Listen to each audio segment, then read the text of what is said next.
En el precioso nombre de Jesús, porque estás obrando en nuestras vidas,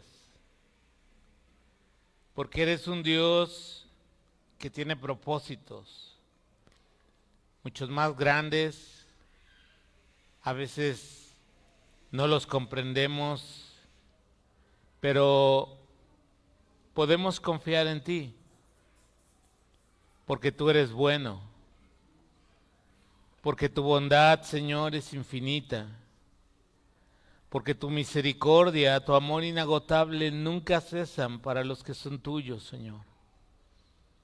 Y estamos aquí, en esta mañana, suplicando la guía de tu Espíritu para que al abrir tu palabra podamos, Señor, mirar los milagros asombrosos que has hecho en nuestra vida y que quieres seguir haciendo. Gracias por tu amor, por tu misericordia y por esa obra que comenzaste en nosotros y has prometido terminar en el día en que se ha manifestado nuestro Señor Jesucristo. En el nombre de Cristo Jesús, nuestro Salvador, oramos. Amén. Hermanos, Dios es un Dios de milagros. Y muchas veces quisiéramos ver milagros, voy a llamarla así, sobrenaturales, extraordinarios, pensando que van a producir una fe más profunda en el creyente. Sin embargo, cuando uno mira la Escritura e incluso mirando lo que ocurre en la vida de una iglesia, quiero decirte que he conocido muchas personas en las que Dios ha hecho cosas extraordinarias y hoy están lejos de Él. Pero Dios ha hecho aún milagros más profundos, más grandes, más asombrosos, en los que ahora somos sus hijos. Y Hechos capítulo 19, ve abriendo tu Biblia por favor, nos va a dar la pauta para poder mirar 4 milagros que Dios ha hecho en nuestras vidas y que yo deseo que los puedas junto conmigo asimilar y los podamos apreciar de tal manera que como creyentes podamos afirmarnos aún más en nuestra fe y pedirle al Señor la gracia de quitar aquello que nos estorba en nuestro caminar con Cristo. Así que abre tu Biblia y vamos a leer Hechos capítulo 19. ¿No me mandaron el apuntador? Por favor. Aconteció que entre tanto que Apolos estaba en Corinto, Pablo, después de recorrer las regiones superiores, vino a Éfeso y hallando a ciertos discípulos les dijo: ¿recibisteis el Espíritu Santo cuando creísteis? Y ellos le dijeron: ni siquiera hemos oído si hay Espíritu Santo.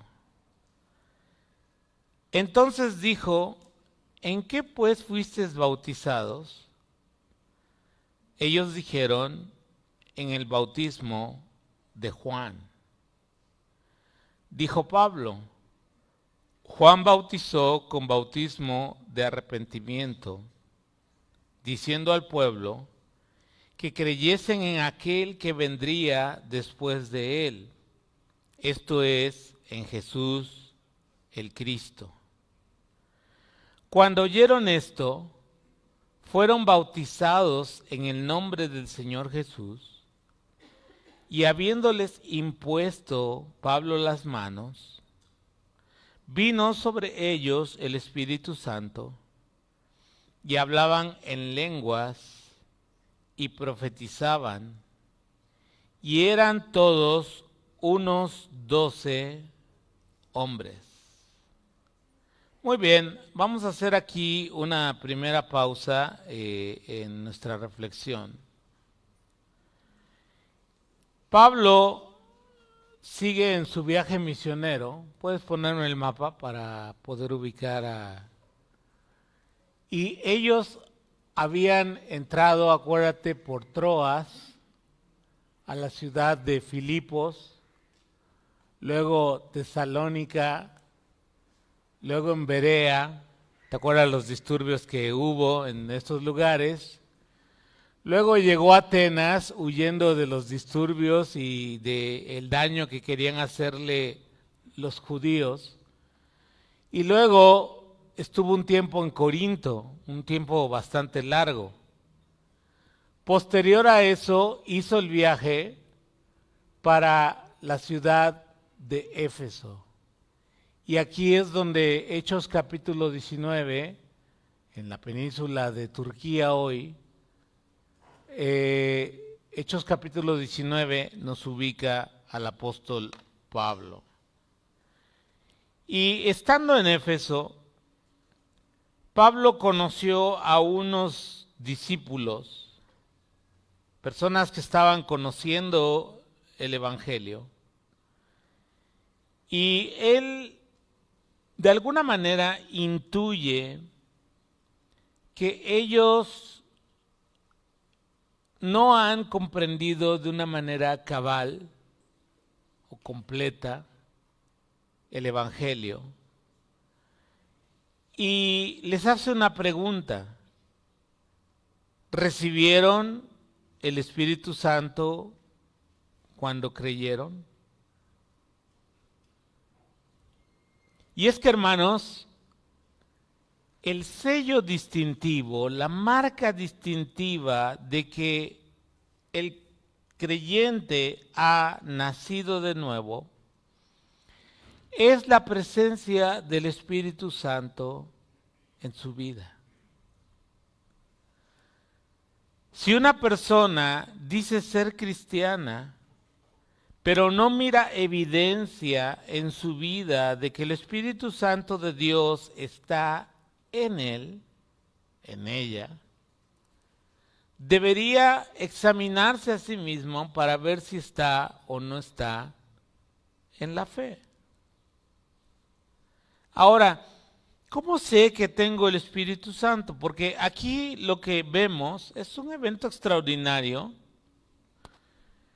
que creo que no hay quizá otro evento cuando los apóstoles oran por los samaritanos, pero de ahí fuera no hay una instrucción en el Nuevo Testamento donde quien les predica tenga que orar por el creyente para que pueda recibir al Espíritu Santo.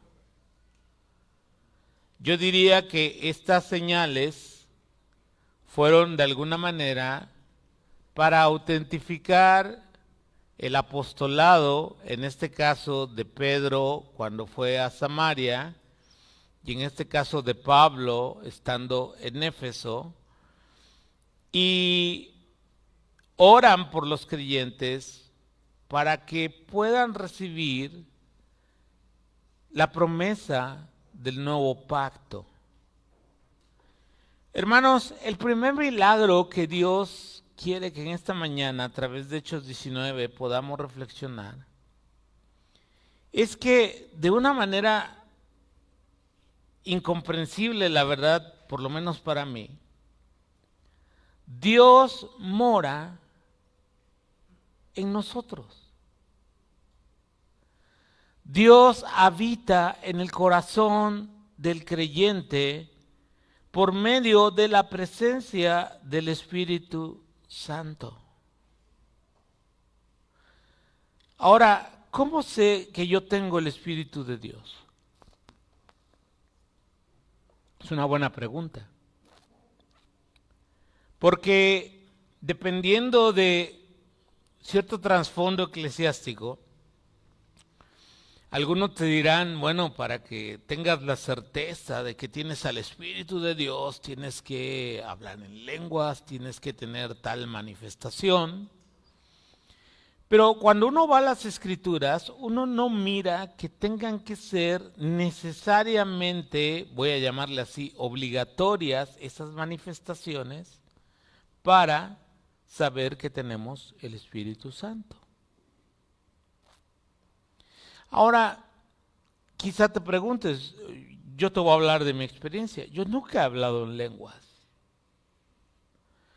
Ni Dios me ha usado para hacer un milagro directamente de sanidad, ¿no? Yo he visto una iglesia orando, que es nuestra iglesia, y Dios haciendo cosas extraordinarias en personas. Entonces, ¿cómo sé que tengo el Espíritu de Dios? Y te voy a decir, bueno, vamos a irlo viendo, pero te voy a decir cuál es la clave. La disposición de tu corazón ante el pecado. Mira, tú sabes que tienes al Espíritu de Dios cuando genuinamente de tu corazón, bueno, has creído en Jesús, le has entregado tu vida a Él, y cuando genuinamente en tu corazón anhelas a Dios y hacer las cosas que son agradables a Él. No por compromiso, no por cumplir con ciertos estándares de religiosidad, sino es un anhelo. Porque ahora el deseo del Espíritu es llevarte a conocer, amar y agradar al Dios de tu salvación. Si tú en el fondo de tu corazón sabes que estás aquí a fuerzas, no tienes el deseo de cambiar, solo lo haces porque quieres la bendición de Dios o por cumplir con tus padres, cumplir con tu cónyuge, cumplir con lo que la gente espera de ti, deberías examinarte a ti mismo si estás o no estás en la fe. Efesios capítulo 1, versículos 13 y 14, Pablo, escribiendo en la iglesia de Éfeso, donde ocurre este evento,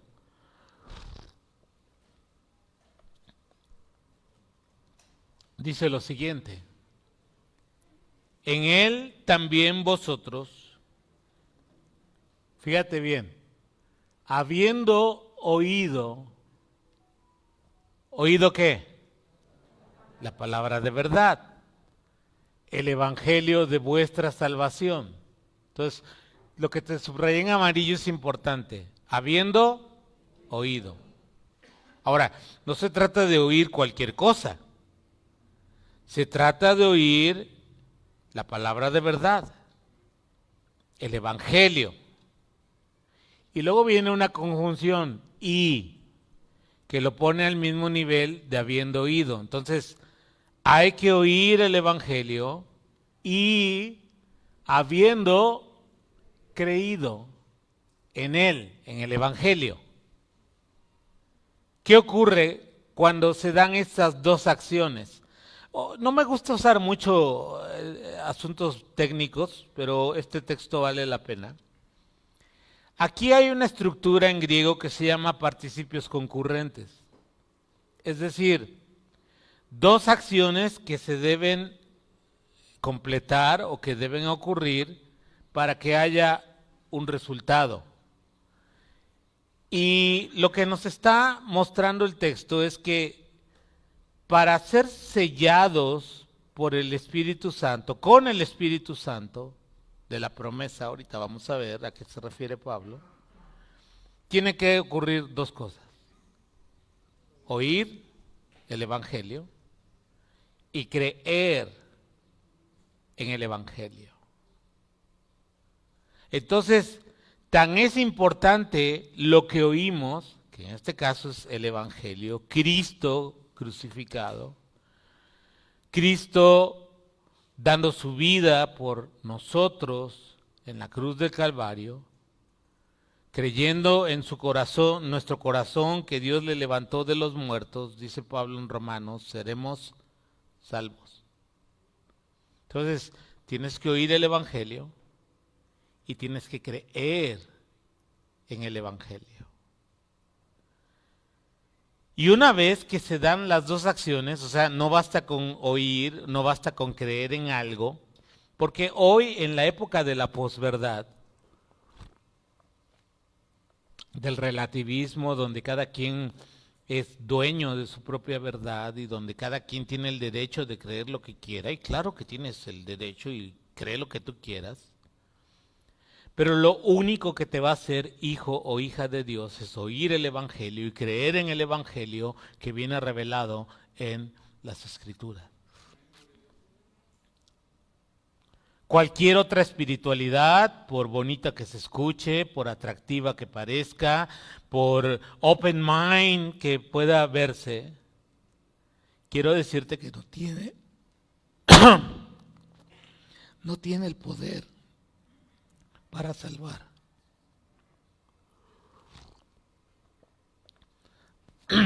No sé, me recordó a Lolita Ayala.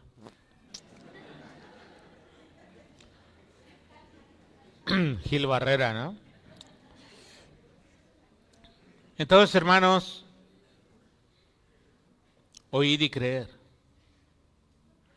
¿Y qué resulta? En un sello, en una marca de autenticidad.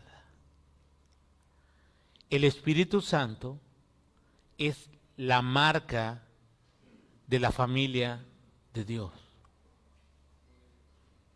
El Espíritu Santo, en el mundo espiritual, es lo que nos distingue si somos o no somos del Señor. Ahora, eso no significa que el creyente no luche con sus pasiones, que el creyente no esté luchando con sus pecados, con hábitos pecaminosos, pero sí significa una disposición diferente en el corazón. Porque yo cuando no era creyente ni me importaba pecar. Es más, era parte de mi vida, ¿no? Lo disfrutaba. Vénganse, vamos a hacer tal o cual cosa, ¿no? Y echarnos unas bien frías y un churrito de, ya sabes, ¿no? Pero cuando el Espíritu Santo llega a tu vida, dice aquí, habiendo oído, habiendo creído, fuimos sellados con el Espíritu Santo, con la marca de autenticidad, que es el Espíritu Santo de la promesa. Esa promesa está en el nuevo pacto. Ahorita vamos a leer el texto de Jeremías, solo quiero terminar este. El Espíritu Santo son unas arras. Déjame decirlo de manera más simple. El Espíritu Santo es una garantía que Dios te da como anticipo de que Él va a cumplir sí o sí, por su fidelidad, por su poder, por su soberana voluntad, Él va a cumplir la obra que comenzó en ti y la va a terminar. Él es las arras, fíjate bien, la garantía de que vamos a recibir un patrimonio de parte de Dios. Y es un patrimonio espiritual y también un patrimonio material. Porque siendo sellados con el Espíritu Santo, hermanos, hemos sido trasladados del reino de las tinieblas al reino de luz y ahora somos parte, hemos sido invitados al reino de Dios. Y el reino de Dios, hermanos, no es como almas etéreas flotando en el aire. El reino de Dios son cielos nuevos y tierra nueva en los cuales mora la justicia. Donde el león y el cordero jugarán. Donde el niño jugará con una serpiente. Imagínate, ¿no? Jalándole el cuello ahí a la serpiente. Ese es el reino de Dios. Una ciudad, según Apocalipsis, de 2000, es un cubo. Yo no sé cómo la va a hacer el Señor, yo soy ingeniero y trato de imaginarme. 2000 kilómetros de ancho por 2000 kilómetros de largo por 2000 kilómetros de altura. Esa es la nueva Jerusalén, 2000 kilómetros. No alcanzamos a dimensionar. Pero esa es la marca de autenticidad. Y Dios nos da su Espíritu como esa garantía de que vamos a recibir la herencia que nos da la redención en Cristo. Y todo esto para la alabanza de su gloria. Ahora, ¿a qué promesas se está refiriendo el apóstol Pablo? El nuevo pacto. Jeremías capítulo 31, versículo del 31 al 34, leo Nueva Traducción Viviente, dice lo siguiente. Se acerca el día, dice el Señor, en el que haré un nuevo pacto con el pueblo de Israel y de Judá. Este pacto no será como el que hice con sus antepasados cuando los tomé de la mano y los saqué de la tierra de Egipto.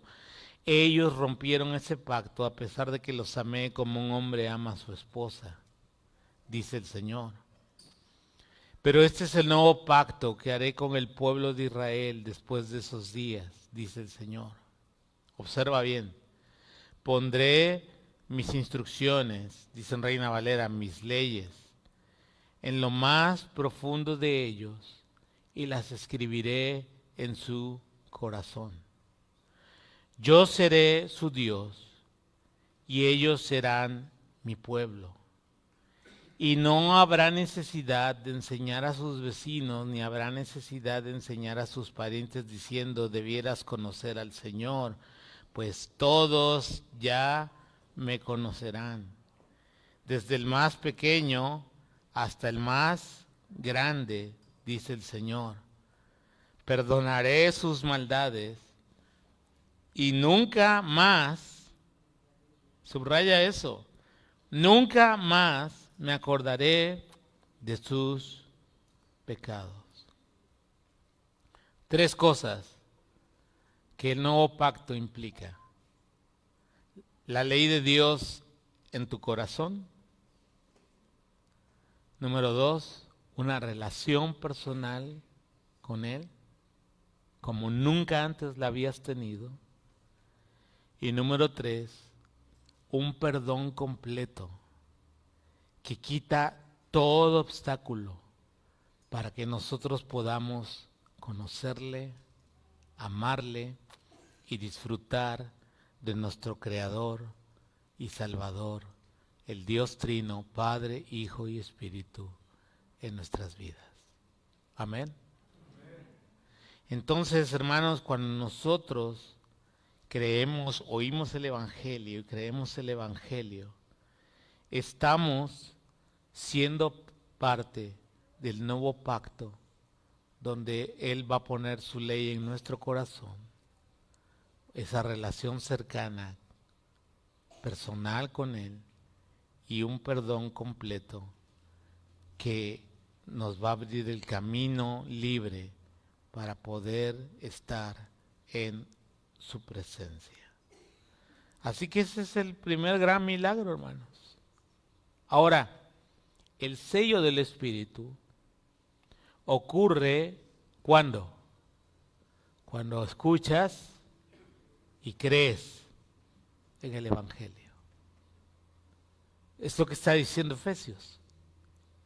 Porque de repente hay dudas, ¿no? ¿Y cuándo es que viene el Espíritu Santo en el creyente?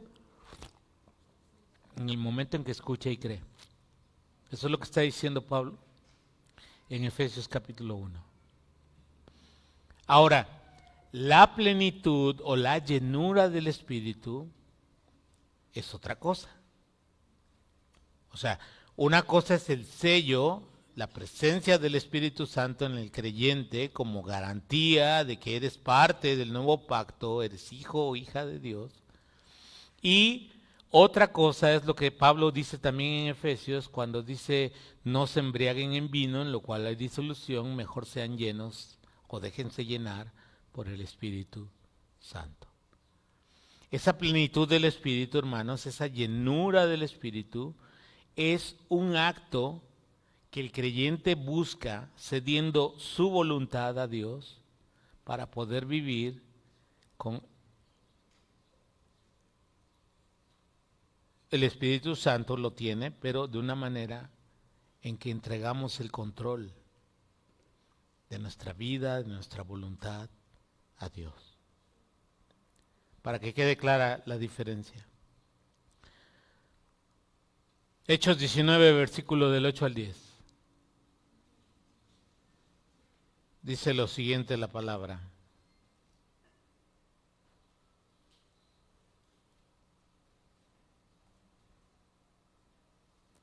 Y entrando Pablo en la sinagoga, habló con denuedo por espacio de 3 meses, discutiendo y persuadiendo acerca del reino de Dios. Pero endureciéndose algunos y no creyendo, maldiciendo el camino delante de la multitud, se apartó Pablo de ellos y separó a los discípulos. Discutiendo o disertando, es otra manera de traducir, cada día en la escuela de uno llamado Tirano. Así continuó por espacio de ¿cuánto tiempo? 2 años. De manera que todos los que habitaban en Asia, judíos y griegos, oyeron la palabra del Señor Jesús. Entonces, primer milagro, Dios mora en el corazón del creyente. Segundo milagro, Dios nos ha dado su palabra en nuestro corazón. Pero esa palabra necesita ser enseñada. Esa palabra, hermanos, necesita de tierra fértil. Lo que lamentablemente vemos aquí en el pasaje que estamos leyendo es que la palabra de Dios sirve como una criba, como un tamiz, y separa 2 tipos de personas.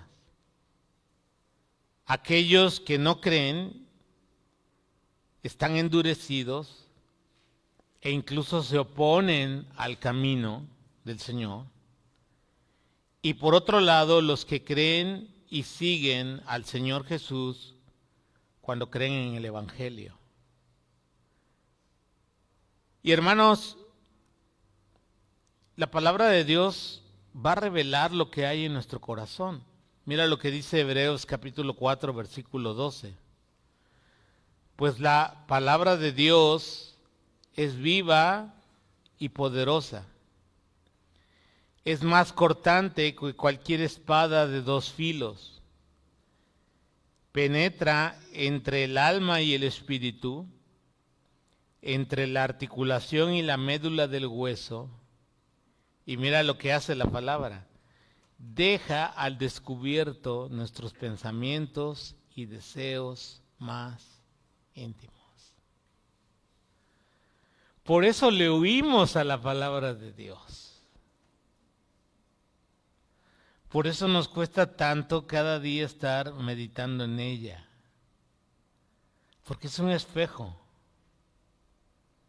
donde vemos nuestra realidad personal, donde al comparar nuestra vida, nuestra moral, nuestra ética, nuestra forma de caminar con Dios y con nuestro prójimo, nos damos cuenta que estamos muy, muy distantes de lo que enseña la palabra de Dios.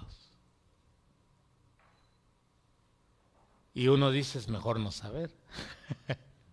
o me voy a hacer como que no sé. Pero Dios quiere, porque Dios nos conoce, Dios sabe la clase de tipo que eres, que soy. Pero Él quiere que su palabra deje al descubierto tus pensamientos y tus deseos más íntimos. ¿Cuánto deseo realmente conocer, amar y agradar a Dios? Es una buena pregunta que debiéramos contestarnos unos a otros. Jesús contó la parábola del sembrador, no la vamos a leer, conoces la historia. Un sembrador salió a sembrar y la semilla cayó en 4 tipos de lugares.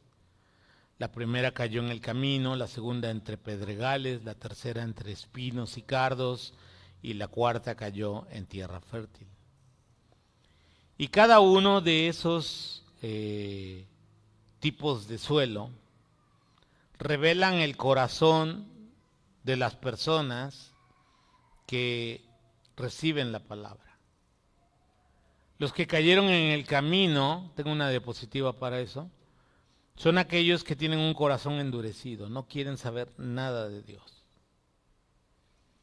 Entonces, por más que uno ponga semilla, dice el Señor, viene el diablo y la quita y listo. Los que cayeron entre pedregales son aquellos que tienen un corazón muy superficial. ¿Les parece bien el Evangelio? ¿Les atrae? Pastor, no sabe qué bien me siento viniendo a la iglesia, pero viene una vez al trimestre. Con mucha facilidad hay otras prioridades.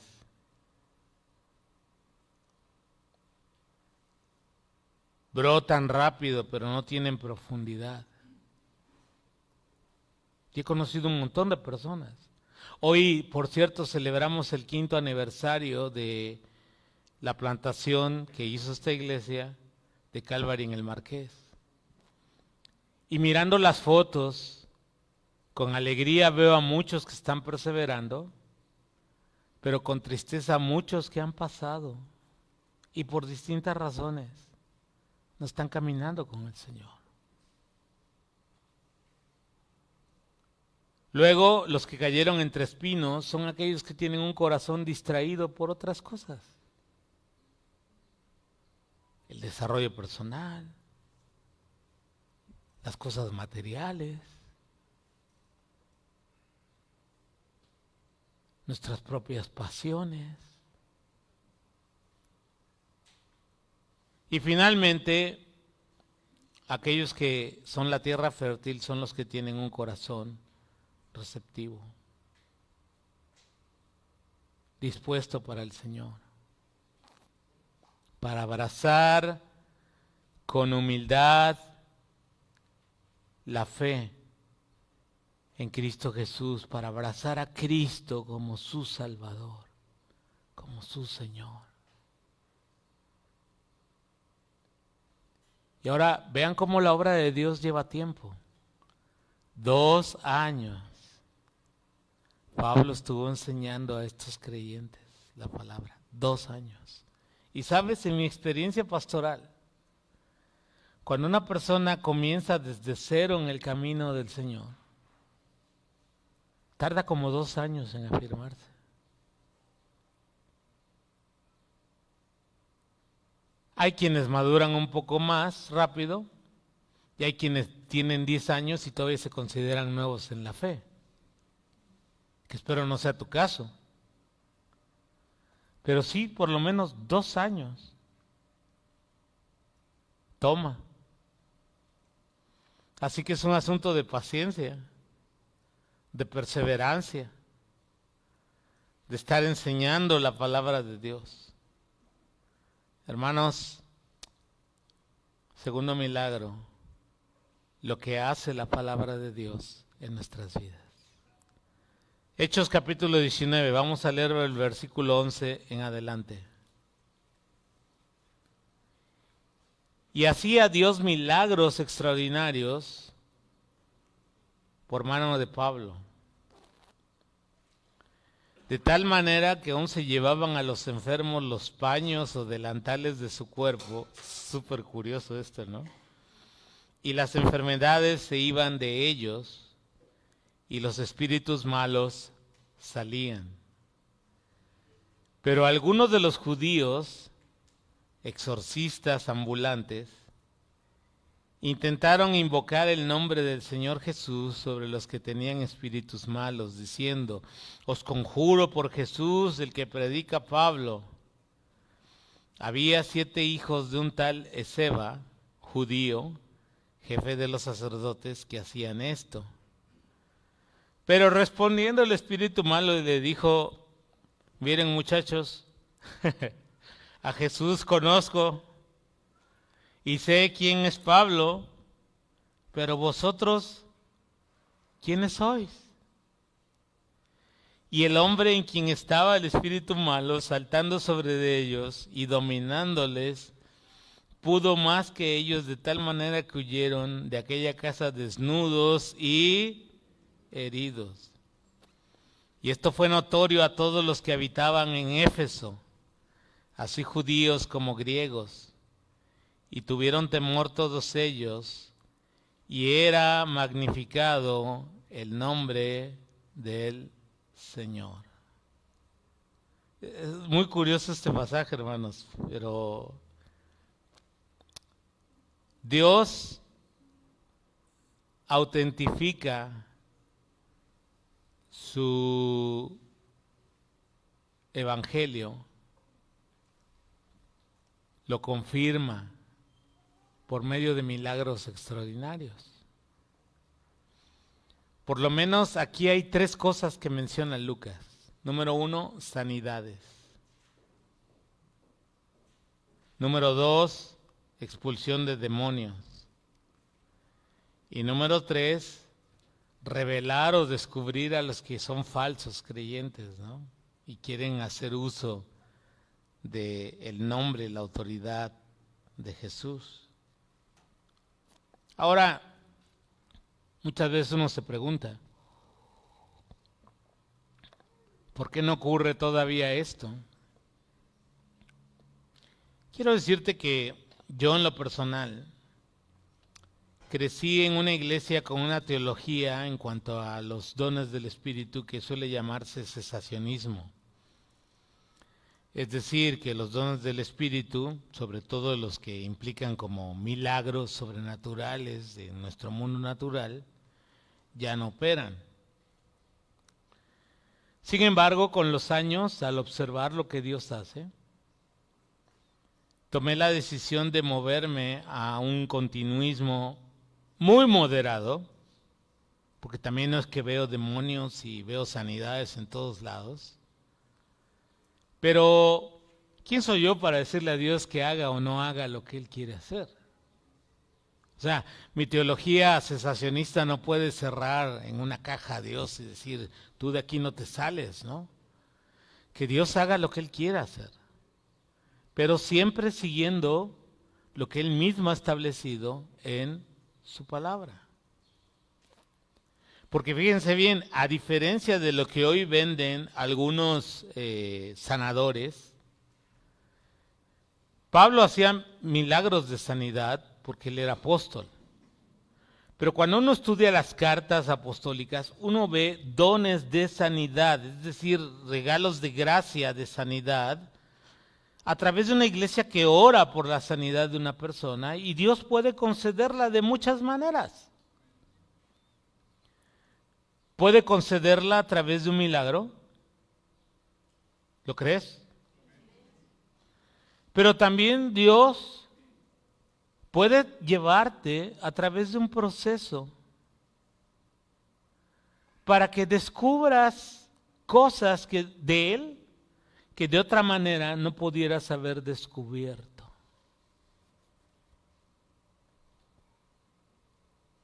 Él dice en Jeremías 33, les voy a traer sanidad y medicinas.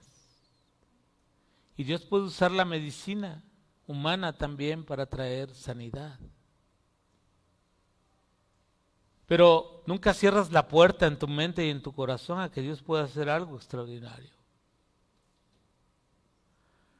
El problema muchas veces es que caemos en una expectativa poco bíblica y poco realista de la enfermedad. ¿Dios puede sanarnos?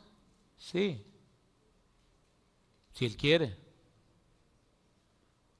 ¿Se lo vamos a exigir? De ninguna manera. Que Él haga su voluntad.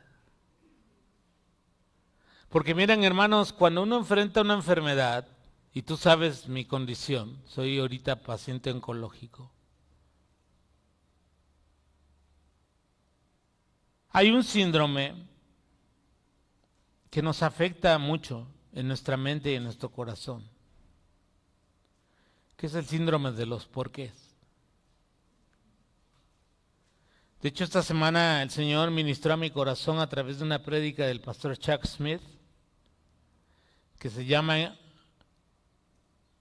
Encontrando a Dios en el dolor.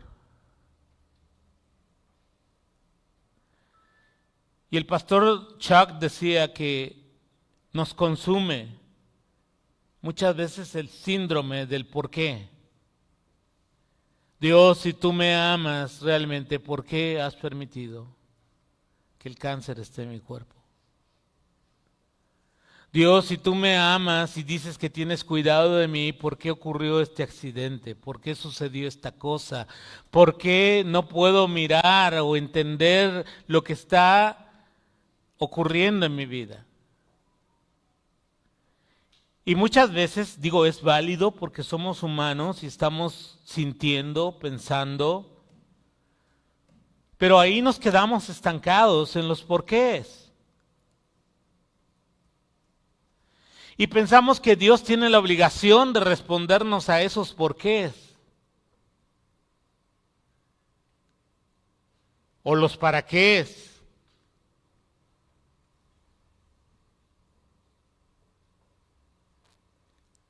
Pero algo que tocó mi corazón que dijo el pastor Chuck fue lo siguiente. La respuesta de Dios para tus porqués es: confía en mí. Yo tengo el control. Y eso es justo lo que anhelo seguir haciendo. ¿Por qué? ¿Por qué llegó eso? Porque a mí. ¿Por qué si no había ningún caso de cáncer en mi familia?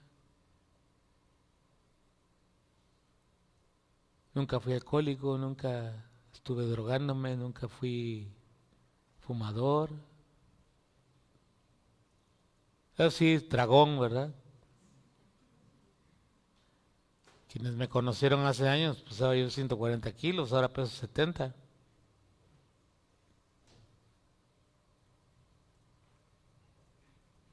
Pero esa es la respuesta de Dios.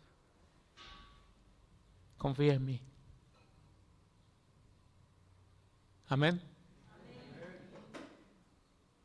Muy bien. ¿Dios puede sanar? Claro que sí. Pero lo va a hacer cuando Él quiera, no cuando a mí me dé mi gana. Hebreos 2:4 dice lo siguiente: además Dios confirmó el mensaje. Observen el tiempo gramatical: confirmó, mediante señales, maravillas, diversos milagros y dones del Espíritu Santo, según su voluntad.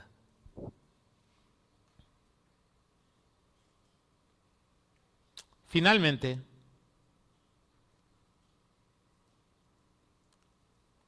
el milagro que Dios ha hecho en nosotros son vidas transformadas. Mira lo que dice Hechos 19, vamos por favor. Hechos 19, versículo 18. Y muchos de los que habían creído venían, ¿y qué hacían? Confesando y dando cuenta de sus hechos. Asimismo, muchos de los que habían practicado la magia trajeron los libros. ¿Y qué hicieron? Los quemaron delante de todos. Y hecha la cuenta de su precio, hallaron que eran 50,000 piezas de plata. Así crecía y prevalecía poderosamente la palabra del Señor. Hermanos, la evidencia de una vida transformada tiene que ver con nuestra disposición frente a nuestros propios pecados. Y aquí Pablo dice que, Lucas nos narra que hubo una profunda convicción de pecado en estos creyentes. Y esa convicción los llevó a abandonar voluntariamente lo que Dios les mostró que era pecaminoso, incorrecto, o les estorbaba para seguir a Jesús. ¿Y qué hicieron?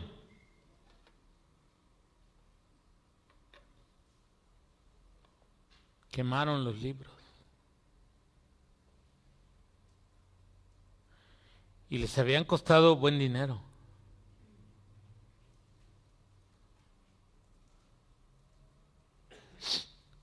Hermanos, hay una expresión en nuestro idioma que se llama hay que quemar los barcos, ¿no? Y eso lo hacían los colonizadores para que no regresaran, sino se tuvieran que quedar a la nueva tierra que habían llegado. Y hay una historia que a mí siempre me ha llamado la atención, que es el llamamiento de Eliseo, cuando Elías pide al Señor que ya venga su relevo, ¿no? Dice el texto en Primero de Reyes que Elías echa su manto sobre Eliseo, era un símbolo de un llamado. Y Eliseo, fíjate lo que hace, mata la yunta de bueyes con la que trabajaba, los hace carne asada, él hubiera sido mi amigo sin problemas, los hace carne asada, invita a todo el pueblo y luego sigue el llamado que Dios le hizo.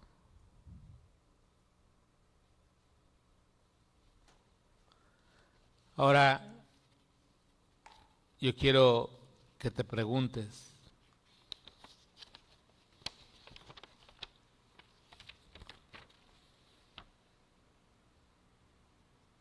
¿qué me estorba para seguir a Cristo?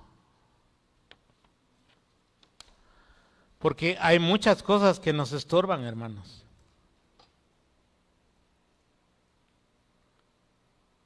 Mi egoísmo, mis proyectos personales,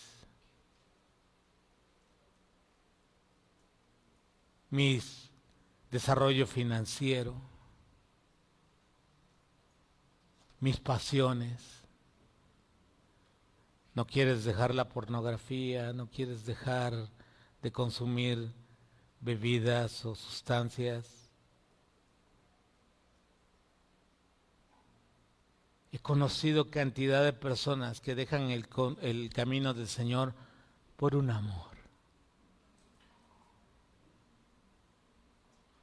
Hoy mismo recordé personas que han dejado la iglesia por un hombre, por una mujer. Y yo digo, ¿vale la pena en lugar de Cristo? Cristo conoce todas tus necesidades y Él es suficiente para satisfacerlas y darte lo que necesitas.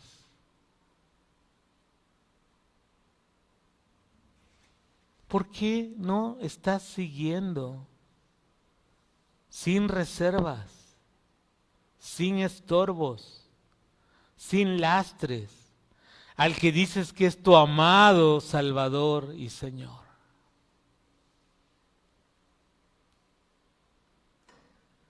¿Por qué no le sirves? ¿Por qué no te involucras?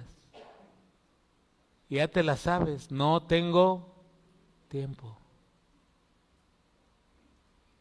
Sí, a mí me sobra y al equipo ministerial le sobra también el tiempo, ¿no?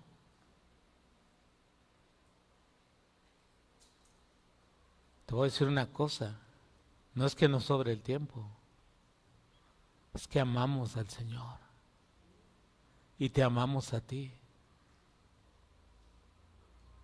Podríamos estar cómodos en nuestra casa ahorita esperando el partido de fútbol, bueno, hoy no hay, pero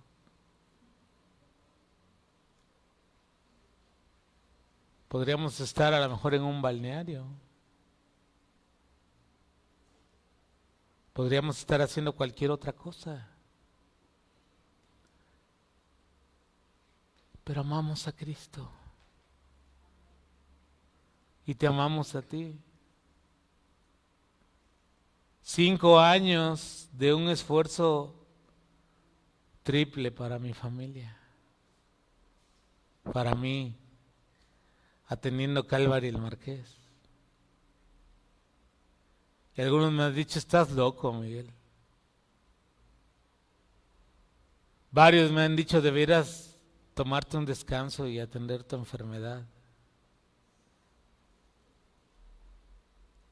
Pero mi pasión es Cristo.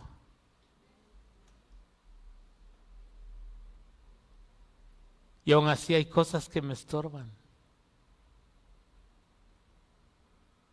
Cosas que uno quiere tener el control, cosas que uno quiere conservar de su vida, en lugar de ponerlas a los pies del Señor. Yo quiero animarte a algo que hagas en tu casa. Escribe en una hoja de papel todo aquello que te estorba para seguir a Cristo. De manera íntima. O sea, no se la vas a mostrar a nadie. Pero yo quiero que lo reflexiones. Y una vez que lo tengas, mi querido hermano y hermana, literalmente quiero que hagas lo que hicieron los de Éfeso.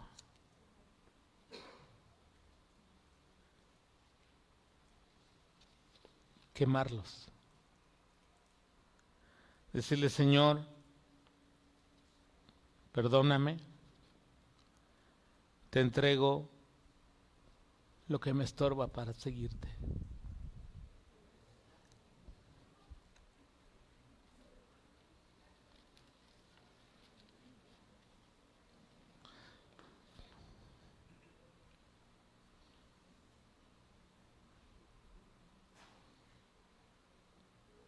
Aunque sea alto el precio, no vale más que Cristo. Padre, en el nombre de Jesús venimos delante de ti. Y queremos traer a tus pies, sin importar el costo, aquello que nos estorba para seguirte,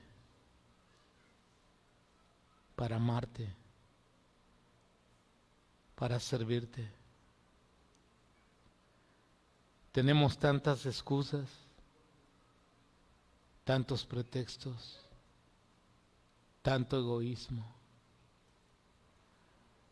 Pero Señor, queremos aprender de los hermanos de Éfeso, que a pesar de que había un costo financiero tan grande, trajeron los libros de hechicería para ser quemados, no regalados, no escondidos en algún lugar de la casa, sino quemados como un sacrificio para ti.